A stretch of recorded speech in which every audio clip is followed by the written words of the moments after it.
Hi hello friends, എല്ലാ കൂട്ടുകാർക്കും ഈ പുഴയും കടന്ന റിവ്യൂയിലേക്ക് സ്വാഗതം. അങ്ങനെ അവിടേക്ക് കാവേരി വന്നിരിക്കുകയാണ്. പോലീസ് സ്റ്റേഷനിലേക്ക് SIയുമായി സംസാരിക്കുന്നുണ്ട്. അപ്പോൾ SI പറയുകയാണ്, അതെ ഇവിടെ ഞാൻ കണ്ടതാണ് ആ പയ്യന്റെ അവസ്ഥ. നിങ്ങൾ എങ്ങനെയാണ് തല്ലിച്ചാച്ചിട്ടുള്ളതെന്ന് എനിക്കറിയാം. അതുകൊണ്ട് കള്ളക്കേസാണെന്നോ അതൊന്നും എന്നോട് പറഞ്ഞാൽ നടക്കില്ല. പിന്നെ അവനെ ഞാൻ എന്തായാലും പെട്ടിയിൽ പൂട്ടി സൂക്ഷിച്ച് ഇവിടെ വെച്ചോളാം, വെള്ളപ്പൊക്കത്തിൽ ഒഴുകി പോവാതെ ഞാൻ ശ്രദ്ധിച്ചോളാം എന്ന് ആ SI പറയുമ്പോൾ കാവേരി പറയുന്നുണ്ട്, അങ്ങനെ കാവേരിക്ക് വേണ്ടപ്പെട്ട മുതൽ പെട്ടിയിൽ അടച്ച് സൂക്ഷിച്ച് ഏത് വെള്ളപ്പൊക്കത്തിൽ ഒഴിച്ചു പോയാലും അത് കാവേരിയുടെ അരികിൽ തന്നെ എത്തുക ചെയ്യും. അത് അങ്ങനെയാണ് എന്ന് പറഞ്ഞ് വെല്ലുവിളിച്ചുകൊണ്ട് തന്നെ കാവേരി അവിടെ നിന്നും പോകുന്നുണ്ട്. അതേ സമയത്ത് ഗംഗ നമ്മുടെ വിനീതിന്റെ തോളിൽ അങ്ങനെ കിടക്കുകയാണ്. അപ്പൊ കരയുന്നുണ്ട്. അപ്പോൾ വാ ഗംഗേച്ചി പോകാമെന്ന് പറയുകയാണ്. അങ്ങനെ അപ്പത്തിന് അവിടേക്ക് മറ്റേ കോൺസ്റ്റബിൾ വന്നിട്ട് പറയുന്നുണ്ട്, മതി സമയം കഴിഞ്ഞിട്ടാന്ന് പറയാണ്. അപ്പൊ അവിടെ നിന്നും പോവുകയാണ് രണ്ടുപേരും. അപ്പൊ അതിന് ശേഷമാണെങ്കിൽ വീണ്ടും നമ്മുടെ ഗംഗയാണെങ്കിൽ മഴയെ നോക്കി ഇങ്ങനെ വിഷമിച്ച് നിൽക്കുന്നുണ്ട്. തനിക്ക് താങ്ങും തണലുമായ കാര്യങ്ങളെല്ലാം തന്നെ വിനീത് എന്തെല്ലാം സഹായങ്ങളാണ് ഈ കുടുംബത്തിനോടൊക്കെ ചെയ്തിട്ടുള്ളതെന്ന് ഓർത്തു പോവുകയാണ്. വീട് വിട്ട് ഇറങ്ങേണ്ടി വന്ന സമയത്ത് എനിക്കും കൊച്ചു വീട് അവിടെയുണ്ട്, വാ അമ്മായി നമുക്ക് അങ്ങോട്ട് പോകാമെന്ന് വിനീത് പറയുന്ന കാര്യവും, അതുപോലെ തന്നെ ആത്മഹത്യ ചെയ്യാൻ വേണ്ടി ആ മലമുകളിൽ കയറി നിന്ന സമയത്ത് ഈ ജീവൻ കളയാൻ പോയതല്ലേ, ഈ കളയാൻ പോയ ജീവിതം എനിക്ക് തന്നൂടെ, ഞാൻ അത് പൊന്നു പോലെ നോക്കിക്കോളാം എന്ന് പറയുന്നതും, അതുപോലെ വിനീത് ഗംഗയുടെ കഴുത്തിൽ താലി കെട്ടുന്നതുമായിട്ടുള്ള കാര്യങ്ങളൊക്കെ ഇങ്ങനെ ആലോചിച്ച് അവൾ കരയുകയാണ്. അപ്പോഴേക്കും അവിടേക്ക് കാവേരി വരുന്നുണ്ട്. അപ്പോൾ കാവേരി ചോദിക്കുക, എന്താ ചേച്ചി ഇങ്ങനെ നിൽക്കണം, ഭക്ഷണം കഴിക്കേണ്ടതെന്ന് ചോദിക്കുകയാണ്. എന്തിനാടി മറ്റുള്ളവർ തെറ്റ് ചെയ്തിട്ട്, വിനീതേട്ടൻ പാവാടി, വിനീതേട്ടനാണ് ഇപ്പോൾ ഇവിടെ കിടക്കുന്നത് പോലീസ് സ്റ്റേഷനിൽ. വിനീതേട്ടൻ എൻ്റെ കഴുത്തിൽ താലി കെട്ടിയത് കൊണ്ടല്ലേ ഇങ്ങനെയൊക്കെ അനുഭവിക്കേണ്ടി വന്നത് എന്ന് പറയുമ്പോൾ കാവേരി പറയുന്നുണ്ട്, എന്ത് പൊട്ടത്തരമാണ് ഈ പറയുന്നത്. അതിപ്പോൾ ഗംഗേച്ചി കല്യാണം കഴിച്ചില്ലെങ്കിൽ നമ്മുടെ വീട്ടിലൊരു പ്രശ്നം വന്നു കഴിഞ്ഞാൽ വിനീതേട്ടൻ ഇടപെടാതിരിക്കുമോ, അത് അങ്ങനെയല്ലേ ഉള്ളൂ എന്നൊക്കെ ഇങ്ങനെ പറയുകയാണ്.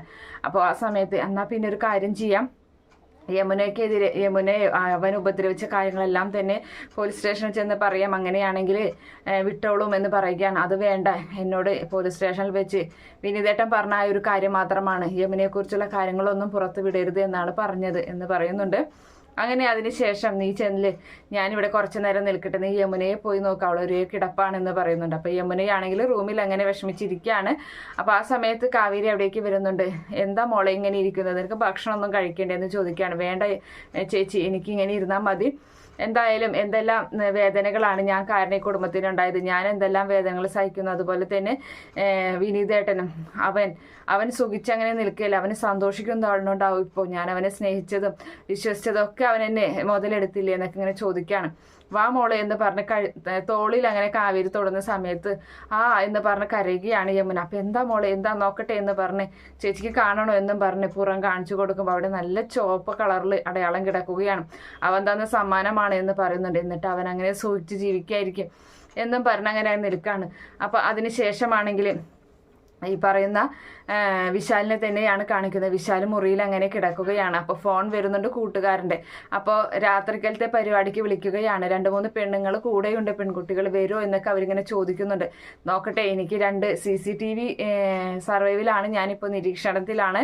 അപ്പോൾ അതുകൊണ്ട് തന്നെ എൻ്റെ അച്ഛനും അമ്മയും അവരെ കണ്ണു വെട്ടിച്ച് പോരാൻ പറ്റുമെന്ന് ഞാൻ നോക്കാം എന്നും പറഞ്ഞ് അങ്ങനെ ഫോൺ കട്ട് ചെയ്യുന്നുണ്ട്. അപ്പോഴേക്കും ജയബാലൻ വാതിൽ മുട്ടുകയാണ്. മോനെ എന്ന് വിളിക്കുന്നുണ്ട്. കയറിപ്പോരും അച്ഛ എന്ന് പറയുകയാണ്. അപ്പോൾ അച്ഛനമ്മയും കൂടി വരുന്നുണ്ട്. അച്ഛൻ്റെ കയ്യിൽ കുറച്ച് സൂപ്പുണ്ട്. അപ്പോൾ ആ സൂപ്പുമായിട്ടാണ് വരുന്നത്. എന്താ മോനെ, അമ്മ പറഞ്ഞിട്ട് മോനൊന്നും അനുസരിക്കാത്തെന്ന് പറയുമ്പോൾ എനിക്ക് ആ സൂപ്പ് ഇഷ്ടമല്ല, അതിൻ്റെ മണം എനിക്ക് പിടിക്കില്ല അച്ഛ എന്ന് പറയുന്നുണ്ട്. ഇത് നല്ല ആട്ടിൻ സൂപ്പാണ് എന്നിങ്ങനെ അവൾ പറയുകയും ചെയ്യുകയാണ്. അപ്പോൾ പ്രവീണ പറയുന്നുണ്ട്. അപ്പോൾ ആ സമയത്ത് ജയപാലൻ പറയുകയാണ്, ഇത് കുടിക്കുമ്പോൾ എന്നാലും മോളുടെ ശരീരത്തെ ചതവ് ഇതൊക്കെ മാറി കിട്ടുകയുള്ളൂ, എപ്പോഴും ഈ ആട്ടൻ സൂപ്പ് ആട്ടിനിറച്ചി ഇതൊക്കെ തന്നെയല്ലേ തിന്നുകൊണ്ടിരിക്കുന്നത്, എനിക്ക് വയ്യ എന്ന് പറയുകയാണ്.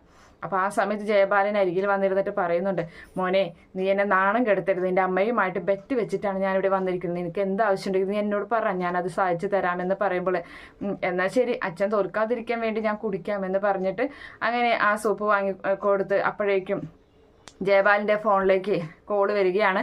അപ്പോൾ അത് കൊടുത്തിട്ട് ജയപാലൻ മാറുന്ന സംസാരിക്കുന്നുണ്ട്. എന്തായി സാറേ, അപ്പോൾ SI ആണ് വിളിക്കുന്നത്. അപ്പോൾ പറയുന്നുണ്ട് അതെ ഇവിടെ ഒരു പ്രശ്നമുണ്ട്, എത്രയും വേഗം നിങ്ങൾ നാളെ തന്നെ വിശാലിനെയും കൊണ്ട് ഈ പോലീസ് സ്റ്റേഷനിൽ ഹാജരാകണമെന്ന് പറയുകയാണ്. അപ്പോൾ ആ സമയം എന്തിനാണ് എന്ന് ചോദിക്കുന്നുണ്ട്. എനിക്ക് ഒട്ടും നേരമില്ല, അതാണ് അത്ര തിരക്കണമെന്ന് പറയുമ്പോൾ എസ് ഐ പറയുന്നുണ്ട് എങ്കിലേ ഒട്ടും നേരമില്ലെങ്കിലേ ഞങ്ങൾ അവിടേക്ക് വരാം, ഞങ്ങൾ അവൻ്റെ കയ്യിൽ വിലങ്ങിട്ടിട്ട് ഇവിടേക്ക് പിടിച്ചു കൊണ്ടുവരാം, മതിയോ എന്ന് ചോദിക്കുകയാണ്. വേണ്ട വേണ്ട ഞാൻ കൊണ്ടുവന്നോളാം എന്ന് പറഞ്ഞ് അങ്ങനെ ഫോൺ കട്ട് ചെയ്യുകയും ചെയ്യുന്നുണ്ട്. അതുപോലെ തന്നെ പിറ്റേ ദിവസം രാവിലെ തന്നെ അവനെയും കൊണ്ട് പോവുകയാണ് പോലീസ് സ്റ്റേഷനിലേക്ക്. അപ്പോൾ പിറ്റേ ദിവസം രാവിലെ അല്ലട്ടോ, അന്ന് തന്നെ കൊണ്ടുപോവുകയാണ്. അപ്പോൾ ആ സമയത്താണെങ്കിൽ ഇങ്ങനെ ഇവൻ പറയുന്നുണ്ട്, വിശാൽ പറയുന്നുണ്ട് എനിക്ക് രാത്രി നൈറ്റ് ഡ്രൈവിങ്ങിന് പോകാനുള്ളതാണ്, നടക്കില്ല അച്ഛന്ന് ചോദിക്കുമ്പോൾ അത് നടക്കും, നീ വാ, ഇതിപ്പം തന്നെ നമുക്ക് ഇവിടുന്ന് ഇറങ്ങിപ്പോകാമെന്നും പറഞ്ഞ് വിശാലിൻ്റെയും കൈ പിടിച്ച് ജയപാലൻ പോലീസ് സ്റ്റേഷനിലേക്ക് കയറി ചെല്ലുകയാണ്. അപ്പോൾ അതേ സമയത്ത് പോലീസ് സ്റ്റേഷനിൽ ബെഞ്ചിൽ അങ്ങനെ നമ്മുടെ വിനീത് ഇരിക്കുന്നുണ്ട്. വിനീതിൻ്റെ അരികിൽ ഏറ്റൊരു കുറ്റവാളിയും കൂടി ഇരിക്കുകയാണ്. അപ്പോൾ വിനീത് അയാളോട് ചോദിക്കുന്നുണ്ട് ജയിലിലൊക്കെ പോയിട്ടുണ്ടോ എന്ന് ചോദിക്കുമ്പോൾ പോയിട്ടുണ്ടോ എന്ന് പറയുകയാണ്. എന്നിട്ട് അവിടെ എങ്ങനെയാ കൊതുക്കെ ഉണ്ടോ എന്ന് ചോദിക്കുകയാണ്. പിന്നെ നല്ല കൊതുണ്ട്, അല്ല ഫാനൊന്നും ഉണ്ടോ, ഫാനുണ്ടോ അവിടെ? അപ്പോൾ ഫാൻ ഉണ്ടെങ്കിൽ പിന്നെ കൊതു വരില്ലല്ലോ എന്ന് പറയുമ്പോൾ ഫാനൊന്നും അവിടെ ഇല്ല എന്ന് പറയുകയാണ്. ഫാനില്ലാതെ പിന്നെ ഇങ്ങനെ ഇടയ്ക്കിടയ്ക്ക് വാർത്തകൾ കാണാറുണ്ടല്ലോ, സെല്ലിൻ്റെ അകത്ത് കെട്ടിത്തൂങ്ങി മരിച്ചു എന്നൊക്കെ, അതൊക്കെ എങ്ങനെയാണെന്ന് ചോദിക്കുമ്പോൾ അതൊക്കെ ഓരോരുത്തരുടെ കഴിവാണ്, അങ്ങനെയൊക്കെ ഉണ്ട് എന്ന് പറഞ്ഞ് എന്തായാലും അങ്ങനെയൊക്കെ പറഞ്ഞ് അങ്ങനെ നിൽക്കാണ്. അപ്പോഴാണ് ജയബാലൻ വരുന്നത്. അപ്പോൾ വിനീത് ജയബാലൻ സാറോ, എന്താ സാറോ ഈ വഴിക്കൊക്കെ എന്നൊക്കെ ചോദിച്ച് അങ്ങനെ കളിയാക്കാണ്. നീനെ കളിയാക്കിയതാണെന്ന് എനിക്കറിയാടാ, എന്തായാലും നിനക്ക് കിട്ടേണ്ടത് കിട്ടിയില്ലേ, നീ അവിടെ സൂക്ഷിച്ചിരിക്കേ, എന്തായാലും നീ ഇനി പുറം ലോകം കാണില്ല, നീ ഇവിടെ നിന്നും ജയിലിലോട്ടാണ് പോകുന്നത് എന്ന് പറയുമ്പോൾ വിനീത് പറയണം അതിനായിക്കോട്ടെ, ഞാൻ ജയിലിലോട്ട് പോകാൻ വേണ്ട കാര്യങ്ങളൊക്കെ തന്നെ, ഇത് ഈ ചേട്ടനുണ്ടല്ലോ, ഈ ചേട്ടൻ ഈ സാറ് ജയിലിൽ കളവ് കേസിൽ പ്രതിയാണ്. അപ്പോൾ ഇടയ്ക്കിടയ്ക്ക് ജയിലിലേക്ക് പോകുന്ന ആളും ജയിലിലെ വിശേഷങ്ങളൊക്കെ ഞാൻ ചോദിക്കായിരുന്നു, എനിക്ക് പോകണം, നമ്മളിപ്പോൾ ഒരു പുതിയ വീട് വാങ്ങാൻ അല്ലെങ്കിൽ വാടകയ്ക്ക് വീടെടുക്കാനൊക്കെ നോക്കുമ്പോൾ നമ്മൾ ചുറ്റുപാടൊക്കെ ഒന്ന് അന്വേഷിക്കില്ല വീട് എങ്ങനെയുണ്ടെന്ന്, അതുപോലെ തന്നെ ഞാൻ അങ്ങനെ ഒരു അന്വേഷണത്തിലായിരുന്നു എന്നിങ്ങനെ പറയുന്നുണ്ട്. അപ്പോൾ ആ സമയം നീ എന്തായാലും പാഠം പഠിക്കോടെ എന്നൊക്കെ പറഞ്ഞ് വെല്ലുവിളിച്ച് അങ്ങനെ നിൽക്കുകയാണ്. അപ്പോൾ വിശാൽ പറയുന്നുണ്ട് അച്ഛൻ എന്തിനും നേരങ്ങളിൽ വാ പോവാമെന്ന് പറഞ്ഞു. അപ്പോൾ അവനായിട്ട് ഡ്രൈവിങ്ങിന് പെണ്ണുങ്ങളുടെ കൂടെ രാത്രി പോകേണ്ടതാണ്, അതുകൊണ്ടാണ് അവൻ പെട്ടെന്ന് തന്നെ അച്ഛനെ അകത്തേക്ക് വാ എന്ന് പറയുന്നുണ്ട്.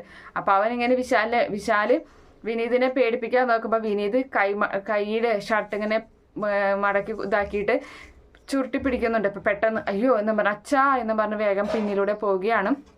അപ്പോൾ എസ് ഐ അവിടെ നിൽക്കുന്നുണ്ട്. അപ്പോൾ സാറെ കടന്നു വന്നോട്ടെ എന്ന് ചോദിക്കുമ്പോൾ വായു എന്ന് പറയണം. എന്താണ് സാർ ഈ നേരമില്ലാത്ത നേരത്തെ എന്തിനാ ഇപ്പം ഇങ്ങോട്ട് വിളിച്ചു വരുത്തിയത്?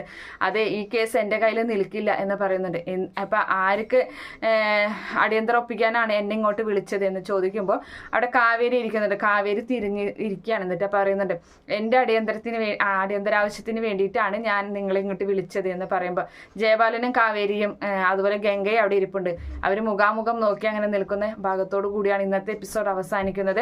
എന്തായാലും അടുത്ത ആഴ്ചയിലെ എപ്പിസോഡിൽ നമ്മുടെ വിശാലിൻ്റെ പെങ്ങള് അവള് വരുന്നുണ്ട് ബോംബെയിൽ നിന്ന്. അപ്പോൾ അവള് വന്നിട്ടുള്ള ഒരു രംഗങ്ങളും കാര്യങ്ങളും അവളും കാവേരിയും തമ്മിൽ കൂട്ടിമുട്ടുന്ന ഒരു ഭാഗങ്ങളൊക്കെയാണ് കാണാൻ പോകുന്നത്. എന്തായാലും കാത്തിരുന്ന് കാണാം. ഈ റിവ്യൂ ഇഷ്ടപ്പെടുകയാണെങ്കിൽ ഈ ചാനൽ ഒന്ന് സബ്സ്ക്രൈബ് ചെയ്ത് സപ്പോർട്ട് ചെയ്യണേ. Okay friends, bye, thank U.